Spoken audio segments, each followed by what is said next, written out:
సొంత ఫ్యామిలీలో ఉన్న చిన్న చిన్న పిల్లలు అలాగే ఆ ఫ్యామిలీ మెంబర్స్ అందరూ కలిసి ఈ అమ్మాయిని చిత్ర హింసలు పెడతారు. అమ్మాయి అని కూడా చూడకుండా ఆ అమ్మాయి పర్సనల్ పార్ట్స్ ని కూడా డ్యామేజ్ చేస్తూ మానభంగం కూడా చేస్తారు. అలాగే ఇది ఒక రియల్ స్టోరీని బేస్ చేసుకుని తీసిన మూవీ. ఇక్కడ స్కిప్ చేయకుండా ఎండింగ్ వరకు చూసి ఎండింగ్ లో మీ ఒపీనియన్ ని కమెంట్ సెక్షన్ లో చెప్పండి. మూవీ స్టార్టింగ్ సీన్ లో మనకి మిడిల్ ఏజ్ లో ఉన్న ఒక బిజినెస్ మ్యాన్ అయిన డేవిడ్ ని చూపిస్తారు. డేవిడ్ ఆఫీస్ లో పని కంప్లీట్ చేసుకుని బయటికి వస్తేని ఒక వ్యాన్ ఒక బెగ్గర్ ని గుద్ది పారిపోతుంది. ఆ బెగ్గర్ చావు బతుకుల్లో ఉంటే ఇతను ఆ బెగ్గర్ కి శ్వాస ఆడేలాగా చేసి అక్కడి నుంచి పంపిస్తాడు. తర్వాత డేవిడ్ ఇంటికి వెళ్ళాక తన చిన్నప్పుడు ఓల్డ్ ఫొటోస్ ని చూస్తూ తన చిన్నప్పుడు జరిగిన ఫ్లాష్ బ్యాక్ లోకి వెళ్తాడు. డేవిడ్ చిన్నప్పుడు బీచ్ దగ్గర ఆడుకుంటూ ఉంటేని అక్కడికి మెగ్ అనే అమ్మాయి వస్తుంది. మెగ్ కూడా ఆ బీచ్ దగ్గర ఆడుకుంటూ ఉంటేని డేవిడ్ మెగ్ చేతి పైన ఒక గాయం తగిలిన మచ్చని చూస్తాడు. డేవిడ్ ఆ మచ్చ ఏమిటి అని మెగ్ని అడిగితేని చిన్నప్పుడు మా పేరెంట్స్ చనిపోయేటప్పుడు ఆ యాక్సిడెంట్ లో జరిగిన మచ్చ ఇది అని చెప్తుంది. తర్వాత మెగ్ అక్కడి నుంచి వెళ్ళిపోతూ ఉంటేని డేవిడ్ అప్పుడే వెళ్ళిపోతున్నావా ఎక్కడికి అని అడుగుతాడు. అప్పుడు మెగ్ నాకు అమ్మా నాన్న లేరు కదా, అందుకే నేను మా ఆంటీ అయిన రూత్ వాళ్ళ ఇంట్లోని హ్యాండిక్యాప్డ్ అయిన మా చెల్లి సుజన్ తో కలిసి ఆ ఇంట్లో ఉంటున్నాను. ఇంకా ఆ ఇంట్లోని డానీ, విల్లీ, రాల్పిన్లతో కలిసి ఉంటున్నాను అని చెప్తుంది. అయితే ఈ రూత్ విషయానికి వెళ్తే ఈమె తన పిల్లలని అలాగే బయట ఇంట్లో ఉండే పిల్లల్ని కూడా తన ఇంటికి రప్పించుకుని వాళ్ళకి బీర్ లాంటివి ఇస్తూ సిగరెట్ లాంటివి ఇస్తూ ప్రతిరోజు పార్టీలు చేసుకుంటూ ఉంటుంది. కానీ ఈమె మెగ్ తో మాత్రం అసలు సరిగ్గా ఉండదు. మెగ్ అసలు మంచి అమ్మాయి కాదు, ఈమెతో ఎవరు ఉండకండి అని ఆ పిల్లలందరికీ చెప్తూ ప్రతి ఒక్క చిన్న దానికి మెగ్ ని తిడుతూ ఎన్నో రకాలుగా హింసిస్తూ ఉంటుంది. ఒక రోజు రూత్ కొడుకు రాల్ఫీ మెగ్ ని ముట్టుకోని చోట ముట్టుకుంటాడు. దానికి మెగ్కి కోపం వచ్చి రాల్ఫీని దూరంగా నెట్టుతుంది. కోపంతో అతని పైన ఒక చిన్న దెబ్బని వేస్తుంది. అప్పుడు రూతు ఆ విషయాన్ని మనసులో పెట్టుకుని మెగ్ చెల్లెలైన సుజన్ ను మంచం పైన పడుకోబెట్టి ఆమె బ్యాక్ సైడ్ చాలా గట్టిగా కొడుతూ ఉంటుంది. అయితే అమెరికా లాంటి దేశాలలో చిన్న పిల్లలని పెద్దవాళ్ళు అద్దం పద్దం లేకుండా కొడుతూ ఉంటేని పిల్లలు పోలీసులకి కంప్లైంట్ చేయవచ్చు. అందుకు మెగ్ కూడాని ఆఫీసర్ అయిన జెన్నిన్స్ కు తన ఆంటీ గురించి అలాగే ఆ ఇంట్లో ఉండే పిల్లల గురించి కంప్లైంట్ ని చేస్తుంది. మెగ్ కంప్లైంట్ చేసింది అన్న విషయం రూత్ కి తెలిసి రూత్ అలాగే తన పిల్లలందరూ కలిసి మెగ్ ని ఆ ఇంటి బేస్మెంట్ కి తీసుకువెళ్లి అక్కడ తాళతోని కట్టేస్తారు. ఆ తాళతో కట్టడం కూడా ఆమె అసలు నుంచుంటాకి వీలు లేకుండా ఓన్లీ వేళ్ల మీద మాత్రమే నుంచుండేలాగా పైకి వేలాడదీసి తాళ్లతో కట్టేసి ఆమె ఒక ఆడపిల్లని కూడా చూడకుండా ఆమె ఒంటిపైన ఉన్న బట్టలన్నీ తీసేసి చిన్న పిల్లలతోని ఆమె ఒంటిపైన ఉన్న పర్సనల్ పార్ట్స్ పైన కూడా గాయాలు పెట్టిస్తుంది. ఎన్నో రకాలుగా హింసిస్తూ ఉంటుంది. ఈమె ఎంతలాగా నలిగిపోతుంది అంటేని తర్వాత రోజు మెగ్ కనీసం ఫుడ్ కూడా తినలేకపోతుంది.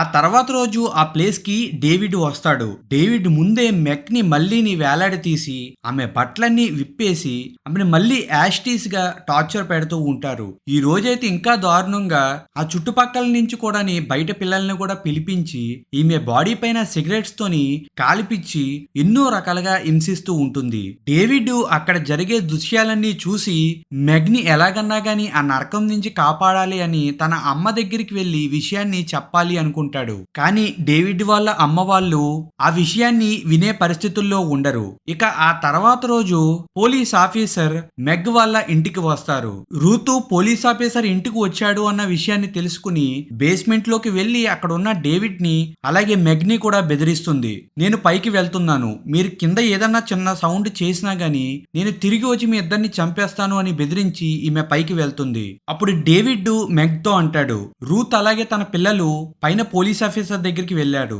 ఇదే మంచి సమయం, నీ కట్లు విప్పుతాను, నువ్వు ఇక్కడి నుంచి పారిపో అని అంటాడు. కరెక్ట్ గా అదే సమయంలో రూత్ పిల్లలు అక్కడికి వచ్చి మెగ్ పారిపోతుంది అన్న విషయం గమనిస్తారు. డేవిడ్ ని కూడా ఆ ప్లేస్ లోంచి బయటికి పంపించేస్తారు. మెగ్ అక్కడి నుంచి పారిపోవడానికి ట్రై చేసింది కాబట్టి రూతు మెగ్ కి పనిష్మెంట్ అని చెప్పి తన పిల్లలతో మానభంగం చేపిస్తుంది. ఆ తర్వాత రోజు డేవిడ్ ఆ ప్లేస్ కి వస్తేని మెగ్గు ఇంకా దారుణమైన పరిస్థితుల్లో ఉంటుంది.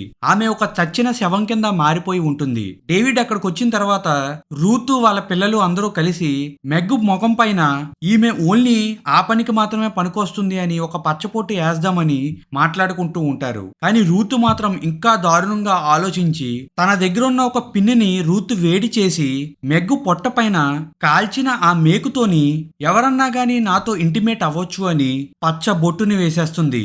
ఈ రూతు అక్కడతోని ఆగకుండా ఆ పిల్లలందరికీ దీనికి ఇంకా దారుణంగా టార్చర్ పెట్టాలి అని చెప్పుతూని చాలా దారుణమైన విషయాన్ని చెప్తుంది.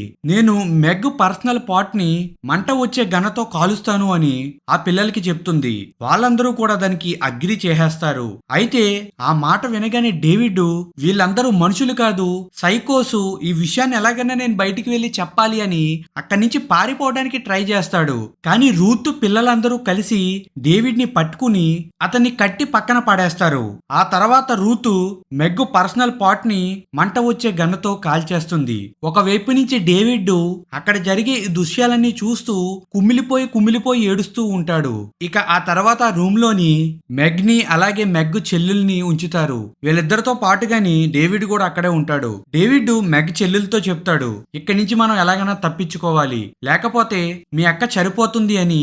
ఆ రూమ్ లో ఉన్న కొన్ని మందుకొంటే సామానాన్ని అలాగే కొంత దూదిని తీసుకుని ఆ రూమ్ లోని పొగ జనరేట్ చేస్తాడు. దానితోని రూతు కింద నుంచి పొగ వస్తుంది అని రూమ్ లోకి రాగానే డేవిడ్ రూత్ పై దాడి చేస్తాడు.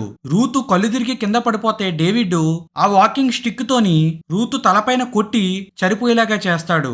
వెంటనే అక్కడికి రూతు పిల్లలు వచ్చి డేవిడ్ పైన దాడి చేస్తేని డేవిడ్ వాళ్ళని కొడుతూ ఉంటాడు. కరెక్ట్ గా అదే సమయంలోని అక్కడికి వచ్చిన పోలీస్ ఆఫీసరు కింద నుంచి పొగ వస్తుంది అని అండర్ గ్రౌండ్ కు వచ్చి చూసి అక్కడ జరిగే దృశ్యాలకి ఆశ్చర్యపోతాడు. కానీ ఇప్పటికే లేట్ అయిపోయింది.